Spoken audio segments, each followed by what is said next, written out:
குறை தீர்க்கும் மஸ்தான் பாபா தர்கா. இரவில் நடக்கும் அதிசயங்கள், ஆவிகளை விரட்டும் அற்புத மகான். இன்றைக்கி நம்ம எங்கே வந்திருக்கோம்னு பார்த்தீங்கன்னா, சென்னை மண்ணடியில் இருக்கக்கூடிய ஹைகோர்ட் அப்படியே ஆப்போசிட் லிங்கிச்செட்டி ஸ்ட்ரீட்டில் இருக்கக்கூடிய மஸ்ஜிதே மாமூர் பேக் சைடில் இருக்கக்கூடிய குறை தீர்க்கும் மஸ்தான் பாபா தர்காவுக்கு தான் வந்திருக்கிறோம். ஏன்னா பிரிட்டிஷ் காலத்தில் வந்து மனித உயிர்களுக்கு வந்து மதிப்பு கிடையாது. வரீங்க 80லேருந்து வரேன். அதாவது 1980 வந்துட்டு நீங்கள் பாபாவை பார்த்துருக்கீங்களா? கனவு பார்த்துட்டு இருக்கிறது அந்த தர்காவுடைய முத்தவலியுமாகிய மற்றும் தமிழ்நாடு தர்காக்கள் ஜமாத்துடைய தலைவருமாகிய திலவர் அலி அவங்கள தான் நம்ம இப்போ பார்த்து பேசுகிறதுக்கு வந்திருக்கிறோம். அவங்க சில ஹிஸ்ட்ரிஸ் சொல்லுவாங்க, பாபாவை பற்றின ஒரு சில விஷயங்களை நம்மளோட பகிர்ந்துக்கிடுவாங்க. அஸ்ஸலாமு அலைக்கும். மதீனாவிலிருந்து ஹஜ்ரத் சையத் ஃபத்தேஹ் ஷா மஸ்தான் காரி ரஹ்மத்துல்லாஹ் அவர் வந்து இந்த மண்ணடி பகுதிக்கு வந்தாங்க. அவர்கள் சுமார் 300 வருடத்திற்கு முன்பு இங்கே வந்து இஸ்லாத்தை பரப்பி இது முழுக்க வந்து மாற்று சமுதாய மக்கள் இருந்த இந்த இடத்துல வந்து இஸ்லாத்தை பரப்ப வேண்டும் என்ற ஒரு நோக்கத்தோடு வந்து இந்த இடத்துல தங்கியிருந்து அவங்க என்ன பண்ணாங்க, இந்த துறைமுகம் தொகுதியில் வந்து இஸ்லாமிய சமுதாயத்துக்காக நிறைய தாவா பணிகள் மற்றும் மார்க்க பிரச்சாரங்கள் செய்யும். இவங்க வந்து நம்ம கண்மை நாயகம் ஸல்லல்லாஹு அலைஹி வஸல்லமுடைய வம்சாவளியில் சேர்ந்தவங்க, மதீனாவிலிருந்து வந்தவங்க. இவருடைய சீடர், அதாவது ஆர்காட் நவாப் வாலாஜா நவாபுடைய ஆன்மீக ஷேக் அவங்க, அதாவது ஆர்காடு வாலாஜாவுடைய நவாப் வாலாஜாவுடைய ஷேக் அவங்க. இவங்க தான் வந்து அவங்களுக்கு வந்து தீட்சை, அதாவது முறிந்து கொடுத்தவங்க. இந்த தர்பாரை வந்து பல நவாபுகள், அதாவது சுமார் 7 நவாபுகள் வந்து இந்த தர்காவில் வந்து பணிவிடை செஞ்சுருக்காங்க. இன்றைக்கும் வந்து பார்த்திங்கன்னா தர்காவில் வந்து நவாபுடைய வம்சாவளிகள் வந்து ஜியாரத் செய்வாங்க. நானும் ஆர்காட் நவாப் வம்சாவளியை சார்ந்தவன் தான். இன்றைக்கும் வந்து ஆர்காட் நவாபுடைய அந்த பின்ஷன் சொல்லுவாங்க, அது கலெக்டர்ஸ் ஆஃபீஸ் மூலிமா எனக்கு வந்துக்கிட்டு தான் இருக்குது.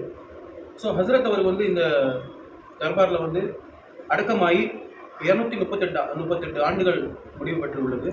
சமீபத்தில் தான் வந்து ஹஸ்ரத்துடைய தர்காவில் சந்தனக்கூடு நடைபெற்றது. ஹஸ்ரத்துடைய தர்பாரில் பார்த்திங்கன்னா அனைத்து சமுதாய மக்களும் வந்து ஜாதி மத சமய வேறுபாடு இல்லாமல் இங்கே வந்து ஜியாரத்துக்கு வருவாங்க. வந்து தங்களுடைய குறைகளை, தங்களுடைய பிரச்சனைகளை இந்த இடத்துல வந்து அல்லாஹ்வுடைய உதவி கொண்டு பிரார்த்தனை செய்வார்கள். ஹஸ்ரத்துடைய துவா பரக்கத்தில் அல்லாஹ் அவருடைய நாட்டுகளை நிறைவேற்றி தருவான். இப்படி வந்து தொடர்ந்து பல கராமத்துகள் வந்து நம்முடைய ஃபத்தேஹ் ஷா மஸ்தான் பாபா, மண்ணடியில் ஆன்மீக அரசாட்சி செய்யக்கூடிய ஃபத்தேஹ் ஷா மஸ்தான் பாபா வந்து பல அற்புதங்கள் செஞ்சு. ஹஸ்ரத்துடைய தர்பார் இருக்கக்கூடிய நுழைவாசல் நீங்கள் உள்ளே வந்து நுழைஞ்சிங்கன்னா, இது சரியாக பார்த்தீங்கன்னா ஹைகோர்ட் சென்னை உயர்நீதிமன்றத்துக்கு எதிரில் இருக்கக்கூடிய சந்து லிங்கிச்செட்டி தெரு வழியாக நீங்கள் வந்தீங்கன்னா மஸ்ஜிதே மாமூர் சொல்லியிருக்கோம். அதன் பின்புறம் வந்து இந்த தர்பார் வந்து அமையப்பட்டுள்ளது. இந்த தர்பாருக்குள்ளே நீங்கள் நுழைஞ்சிங்கனாலே அந்த கதவே பார்த்தீங்கன்னா ஒரு மிகப்பெரிய கராமத். அதாவது இந்த கதவு வந்து ஒரு புகழ்பெற்ற ஒரு பெரிய கோயிலுடைய கதவு. அதாவது இதே தெருவில் வந்து சுமார் 1000 ஆண்டுகள் பழமை வாய்ந்த மல்லீஸ்வரன் கோயில் என்று ஒரு பிரசித்தி பெற்ற ஒரு கோயில் இருக்குது. அந்த கோயிலுடைய தர்மகர்த்தாவுடைய மனைவிக்கு ஒரு உடல்நிலை உபாதை காரணமாக பல வெளிநாட்டில் வரைக்கும் போய் அவங்க மருத்துவம் பார்த்து சரியாகாத நிலையில் வந்து ஹஸ்ரத்துடைய தர்பாருக்கு கொண்டு வந்தாங்க. அப்பொழுது வந்து ஹஸ்ரத்துடைய தர்பாரில் வந்து அவங்க கொண்டு வந்து தங்கியிருந்து அவர்கள் வந்து வேண்டுதல் பிரார்த்தனை செய்தார்கள். ஹஸ்ரத்துடைய துவா பரக்கத்தின் பொருட்டாலே எல்லாம் முதல்லாம் அவருடைய அந்த பிரச்சனையை நிவர்த்தி செய்தார். அந்த தர்மகர்த்தா ஹஸ்ரத்துடைய தர்பாருக்கு பழைய வாசலை அகற்றி தன்னுடைய கோயிலுடைய கர்ப்பகிரகத்தின் கதவையை கொண்டு வந்து வைத்து விட்டார்கள். இன்றும் நீங்கள் வந்து பார்த்தீர்கள் என்றால் அந்த கோயிலுடைய சுமார் 1000 வருட பழமை வாய்ந்த அந்த மல்லீஸ்வரன் கதவுடைய கோயில் கதவு இன்றும் ஹஸ்ரத்துடைய தர்பாரில் மெயின் வாசல் கதவாக இருக்கிறது. இந்த கதவுக்கு வந்து நிறைய அந்த கோயில்களில் இருக்கக்கூடியவங்களே வந்து கதவுக்கே வந்து பூஜை செஞ்சுட்டு போகிற பழக்கம் வந்து சின்ன வயசில் நான் பார்த்தேன். ஒவ்வொரு வருடமும் ஜமாதியுல் அவ்வல் பிறை 23 அன்றைக்கு அதனுடைய சந்தனக்கூடு மற்றும் 24 அன்றைக்கு பிறை 24 உருஸ் முபாரக் வெகு விமரிசையாக நடைபெறும். இதில் அனைத்து சமுதாய மக்களும் கலந்து கொண்டு மகிழ்ச்சியை வெளிப்படுத்தி காட்டுவார்கள். ஆற்காடு நவாப் அவங்க இருக்காங்கல்ல, அவங்க வந்து அவங்க தலைமையில் தான் ஆரம்பத்தில் சந்தனக்கூடு நடந்ததாக சொல்கிறாங்க. அதை பற்றி கொஞ்சம் சொல்கிறீங்களா? அதாவது ஹஸ்ரத் அவர்கள் வந்து மறைவுக்கு பிறகு வந்து, அதாவது ஜனாசா தொழுகை அவருக்கு யார் தொலை வைக்க வேண்டும் என்று வசீது செய்யப்பட்டது. அதாவது ஹஸ்ரத் அவர்கள் என்னன்னா அவங்க மறைவுக்கு ஜனாசா அதாவது தொழுகை செய்ய வேண்டும். அவர்கள் உயிரோடு இருக்கும் பொழுதே என்னுடைய ஜனாசாவை கலா இல்லாமல், அதாவது ஒருவேளை தொழுகையும் தவற விடாமல் தொழுதுவர் தான் தன்னுடைய ஜனாசா தொழுகையை தன்னை குளிப்பாட்ட வேண்டும் என்று வசீத்து செய்திருந்தார்கள். அதன் பிரகாரம் அந்த நேரத்திலே ஆற்காடு நவாப் பாலாஜா அவர்கள் ஒரு மிகச்சிறந்த ஒரு அல்லாஹ்வுடைய நேசர். அவர்கள் இதை கேள்விப்பட்டு உடனடியாக ஹசரத்துடைய தர்பாருக்கு வந்து தான் அவருக்காக குளிப்பாட்ட வேண்டும், அவருடைய ஜனாசா தொழுகையை நடத்த வேண்டும் என்று முன் வந்தார். அவருடைய ஹசரத்துடைய இந்த புனித உடலை அவர்கள் குளிப்பாட்டும் பொழுது கால் பக்கத்திலே வந்து அவருடைய கை பட்டதும் ஹசரத் இந்த பூ உலகத்தை விட்டு மறைந்த பிறகும் தன்னுடைய 2 கால்களையும் உள்வாங்கிக் கொண்டார். இதை கண்ட மக்கள் ஆச்சரியப்பட்டு போனார்கள்.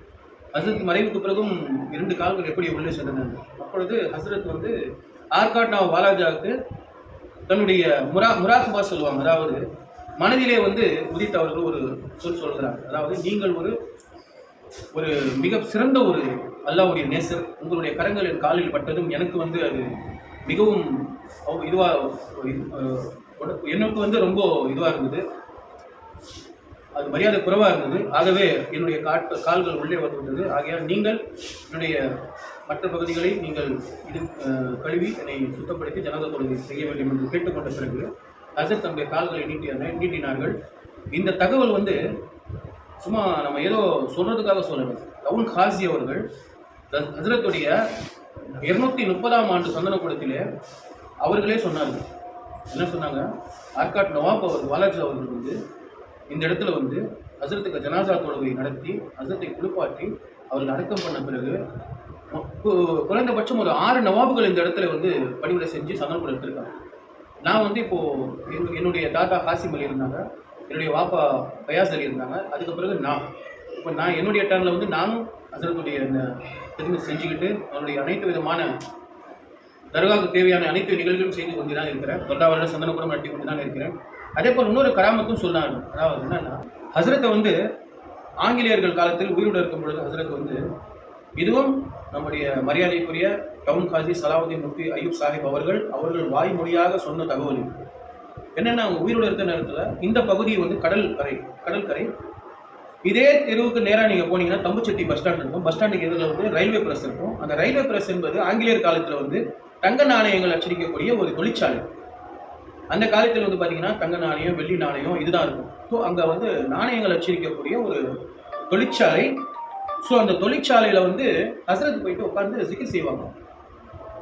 காலையில் போனால் ஜிகிர் செய்வாங்க. ஸோ அப்போ வந்து அந்த இருக்கக்கூடிய அந்த காவலாளிகள் வந்து பிரிட்டிஷ் காவலாளிகள் ஹசரத்தை விரட்டி விட்டுருவாங்க, வெளியில் போகுது சொல்லி. மறுநாள் காலையில் வந்து தொடர்ந்து பார்த்தாங்கன்னா உள்ளே உட்காந்துட்டு இருக்காரு. ஸோ இதே தொடர்ந்து நடக்கவே இவர்கள் வந்து ஏதோ ஒரு என்னவோ அவங்க பூட்டிட்டு போயிடுவாங்க உள்ள காலையில் வந்து பார்த்தா ஹசரத் உட்காந்துட்டு இருப்பாங்க.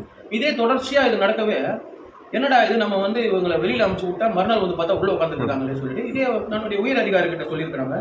அவங்களும் நேரடியாக வந்து இவரை வெளியில் அனுப்பி கதவெல்லாம் பூட்டி போயிருக்காங்க. மறுநாள் வந்து பார்த்தா ஹசரத் உள்ள செஞ்சுட்டு இருக்காங்க. அப்போ இவங்களுக்கு வந்து ஏதோ மந்திரவாதி போல இருக்கு அப்படின்னு சொல்லி என்ன பண்றாங்கன்னா, கை காலை கட்டிட்டு போய் கடல்ல வீசிருங்க. ஏன்னா பிரிட்டிஷ் காலத்துல வந்து மனித உயிர்களுக்கு வந்து மதிப்பு கிடையாது. ஏன்னா அவங்க யாரை நினைச்சவனும் கொள்ளலாம் பிரிட்டிஷ் காலத்துல அவங்களுடைய ராஜ்யத்துல. ஸோ ஹசரத் என்ன பண்ண, கை கால் கட்டி கடல்ல வச்சு கொண்டு போயிட்டு கடல்ல போட்டு வந்து மறுநாள் திறந்து பார்க்குறாங்க, ஹசரத் அதே இடத்துல உட்காந்து சிகிச்சை செஞ்சுட்டு இருக்காங்க. ஸோ ஹசரத்துடைய அந்த கிராமத்து அல்லாஹ்வுடைய நேசர்களுடைய அந்த மகத்துவம், அவருடைய அந்த புனிதத்தன்மை என்பது மனித கற்பனைக்கு எட்டாத ஒன்று. ஸோ அல்லாஹ் தன்னுடைய குரான்லேயே சொல்லியிருக்கிறார், என்னுடைய நேசர்களை நீங்கள் பகைச்சிக்காதீங்க, என்னுடைய நேசரடி நீங்கள் பகைச்சிக்கிட்டீங்கன்னு உங்களுக்கு நேரடியாக நான் போர் புரிகிறேன் என்று அல்லாஹ் தன் திருமறையில் சொல்றார்.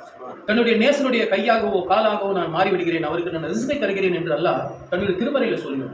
அப்படிப்பட்ட புனிதர்கள் அவுலியாக்கள், அப்படிப்பட்ட மகான்களாகிய ஹஸ்ரத் சையத் ஃபத்தே ஷா மஸ்தான் காதி ரஹ்மத்துல்லாஹ் அவர்கள் இந்த சம்பவத்துக்கு பிறகு ஆங்கிலேயர்கள் இவர்கள் பேரிலே வந்து மாதம் இவருக்கு வந்து ஒரு என்ன சொல்லுவாங்கன்னா அந்த பென்ஷன் சொல்லுவாங்க, அப்படி இவங்களுக்கு ஒரு தொகையை கொடுத்து இதே இடத்தில் நீங்கள் எப்போ வேணால் வரலாம் அப்படி சொல்லி தாமிர பட்டயத்தில் எழுதி கொடுத்து வசீது செய்து இன்றும் அது தமிழக அரசு கருவூலத்தில் இருக்குது.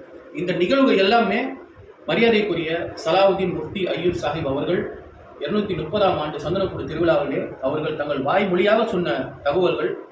ஆக வலிமார்கள் என்பவர்கள் மனிதர்களுடைய வழிகாட்டியாக உதித்தவர்கள். இன்ஷா அல்லாஹ் நாம் அனைவரும் இந்த மகான்களை நேசிப்போம், அவருடைய மகத்துவங்களை தெரிந்து கொள்வோம்.